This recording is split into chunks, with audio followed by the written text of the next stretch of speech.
సర్వాయి పాపన్న పుట్టింది ఖిలాషాపూర్లో. ఈ గ్రామం హైదరాబాద్కు ఈశాన్యంగా 50 మైళ్ల దూరంలో వరంగల్ మెయిన్ రోడ్డును ఆనుకొని ఉన్నది. ఈ ఊర్లో పాపన్న విగ్రహం ఉంచి పాపన్న తమ ఊరివాడని సగర్వంగా చెప్పుకుంటారు గ్రామస్తులు. 16వ శతాబ్దంలో ఈ ఖిలాషాపురంలో సర్వాయి పాపన్న కిలా కట్టిండు. అప్పుడు నిజాం పరిపాలనకు విరుద్ధంగా భువనగిరికిరణ్ రెండింటిని ఆక్రమించి ఒక 7 గడియలు రాజ్య పరిపాలన చేసినట్టు చరిత్రకారులు చెప్తారు. ఆ సర్వాయి పాపడు వీర చరిత్ర కలిగిన వాడు.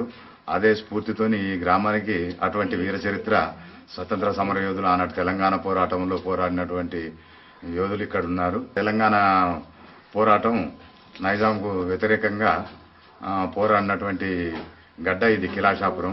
పొన్నాల లక్ష్మయ్య గారు స్వగ్రామం ఇది. ఆయన స్వగ్రామము ప్లస్ మళ్ళీ ఆయన ఇంటి దగ్గరనే ఉన్నది. కనీసం ఆయన కూడా ఏం పట్టించుకోవడం లేదు దీనికి. దయచేసి అధికారులు స్పందించి కిలాను ఒక పర్యాటక కేంద్రంగా మారిస్తే కొంతమందికి ఉపాధి కల్పించినట్టు అవుతుంది.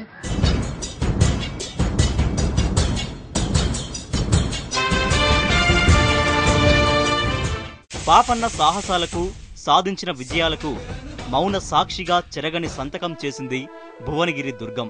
పాపన్న చరిత్ర ముందు తరాలకు ఆదర్శం.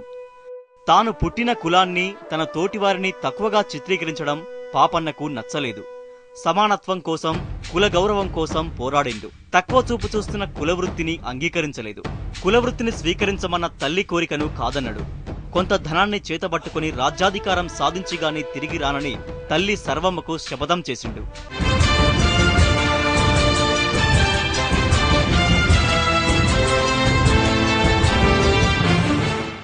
మొగలాయి ప్రభువుల అరాచకాలతో అట్టుడుకుతున్న రోజులవి. ప్రభువులకు ఎదురు తిరిగితే ప్రాణాలపై ఆశలు వదులుకోవాల్సిందే. ఒక్క ప్రాణాలే కాదు, తమ పిల్ల జెల్ల, గొడ్డు గోదా ఏదీ తమది కాదు.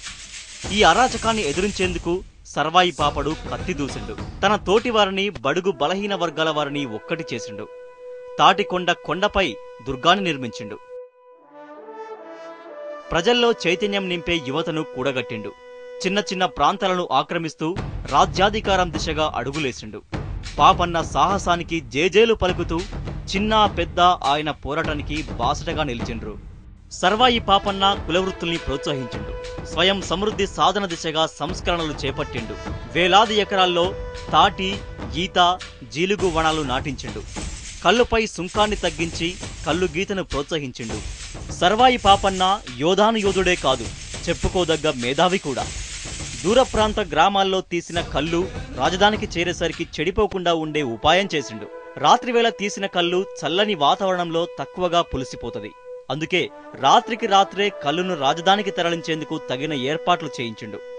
తెల్లవారేసరికి స్వచ్ఛమైన కల్లు కళ్ల ముందు దర్శనమయ్యేది. ఈ ప్రయత్నంతో గౌడ కులస్తులతో పాటు ఇతర చేతివృత్తుల వారు కూడా పాపన్నకు బాసటగా నిలిచిండ్రు. బడుగు వర్గాల ఆర్థిక స్వాలంబనే పాపన్న బలమని తెలుసుకున్నారు.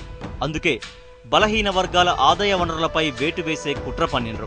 1702లో రుస్తుదీ ఖాన్ అనే డిప్యూటీ గవర్నర్ కల్లు గీత వారిని సమూలంగా అణిచివేయమని తీర్మానం జారీ చేసిండు. ఈ తీర్మానంతో ప్రజల్లో మరింత వ్యతిరేకత వచ్చింది.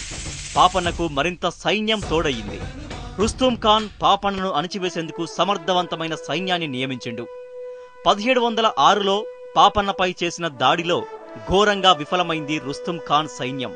1707లో ఔరంగజేబు మరణానంతరం మొదటి బహదూర్ షా సింహాసనాన్ని అధిష్ఠించి తానే సామ్రాజ్యాధిపతిని ప్రకటించుకున్నాడు. 1708 మార్చి 31న వేలాది మంది సైన్యంతో పాపన్న ఓరుగల్లు కోటను ఆక్రమించిండు. సరిగ్గా ఇదే సమయంలో మచిలీపట్నం కేంద్రంగా వ్యాపారం నడుస్తున్న డచ్, ఇంగ్లీషు వ్యాపారుల నుంచి పెద్ద ఎత్తున ఆయుధాలు కొనుగోలు చేసిండు. వరంగల్ ముట్టడి విజయవంతమైన తరువాత పాపన్న వరంగల్కు సుమారు 30 మైళ్ల దూరంలో షాపూర్, హైదరాబాద్ ప్రధాన రహదారిని ఆనుకుని ఏటవాలు కొండపై నిర్మించిన భువనగిరి దుర్గాన్ని ఆక్రమించిండు. సర్వాయి పాపన్న విజయాలు మొఘలు చక్రవర్తుల వెన్నులో వణుకు పుట్టించినాయి. పాపన్న గురించి డచ్ రిపోర్టర్ తెలిపిన నివేదిక ప్రకారం సర్వాయి పాపన్న ఒక స్వయం పాలకుడని చక్రవర్తి తెలుసుకున్నాడు. సామ్రాజ్య అధికారిక గుర్తింపు కోసం చట్టబద్ధంగా, న్యాయసమ్మతంగా కొంత కప్పం చెల్లించి నాయకుడిగా కొనసాగవచ్చునని చక్రవర్తి ప్రకటించిండు. పాపన్న ఆ అవకాశాన్ని సద్వినియోగం చేసుకున్నాడు. మొదటి బహదూర్ షాకు 14 లక్షల రూపాయలు ఇవ్వడంతో పాటు సామ్రాజ్య సైనికుల నిమిత్తం పెద్ద మొత్తంలో ఆహార ధాన్యాలు ఇతర నిత్యావసర వస్తువులు సమర్పించిండు. ప్రతిఫలంగా చక్రవర్తి పాపన్ననే గోలుకొండకు రాజును చేసిండు. పాపన్న ఆధిపత్యాన్ని ఓర్వలేని వారు ఇంటీరియల్ కోర్టులో దావా వేసిండ్రు. కులవృత్తిలో ఉండి కళ్ళు గీయవలసిన వాడికి రాజ్యాధికారమేంటని వాదించిండ్రు. పాపన్నను నియంత్రించమని బహదూర్ షా గవర్నర్ యూసఫ్ ఖాన్ను ఆదేశించిండు. 1709లో పాపన్న మొఘల్ సైన్యాన్ని ఎదిరించడానికి సిద్ధమైండు. తాటికొండలో భయంకరంగా దాడి జరిగినా పాపన్న కొన్ని నెలలపాటు మొఘల్ సైన్యానికి ఎదురొడ్డి నిలిచిండు. మే నెలలో పాపన్న అనుచరులకు గవర్నర్ అత్యధిక మొత్తం ఆశ చూపిండు. పాపన్న తుపాకీ కాల్పులకు గురై బయటపడ్డాడు. ఆ పరిస్థితిలో వేషం మార్చిండు. చివరకు హుస్నాబాద్ గ్రామంలో ఒక కల్లు మండవ వద్ద ప్రత్యక్షమైండు. ఆ గ్రామంలోనే తన కులం వారు అధికంగా ఉన్నారు. అందువల్ల అదే తనకి సరైన రక్షణ ప్రాంతమని భావించిండు. నిజాం సైన్యం అతడిని బంధించి గవర్నర్ ముందు నిలబెట్టిండ్రు. తర్వాత అతని తల నరికివేసి తలను బహదూర్ షా దర్బారుకు పంపిండ్రు. మొండాన్ని హైదరాబాద్ కోటగుమ్మానికి వేలాడదీసిండ్రు. స్వయం పాలన కోసం ఉద్యమించిన వీరుడిగా చరిత్రలో నిలిచిన పాపన్నకు రావలసిన గుర్తింపు రాలేదు. అదే పాపన్న సమకాలికుడైన శివాజీని మరాఠా ప్రజానికం, ప్రభుత్వాలు ఆరాధ్య దైవంగా భావించి తగిన గుర్తింపునిచ్చినాయి. పాపన్న బహుజన బీసీ కులానికి సంబంధించిన వాడు కావడం, తెలంగాణ ప్రాంతానికి చెందిన వీరుడు కావడం వల్లే చరిత్రలో చోటు దొరకలేదు. తెలంగాణ చరిత్రలో సువర్ణాక్షరాలతో లిఖించదగ్గ యోధానుయోధుల, సాహస వీరుల చరిత్రలు పాఠ్యపుటాల్లో రావాలి.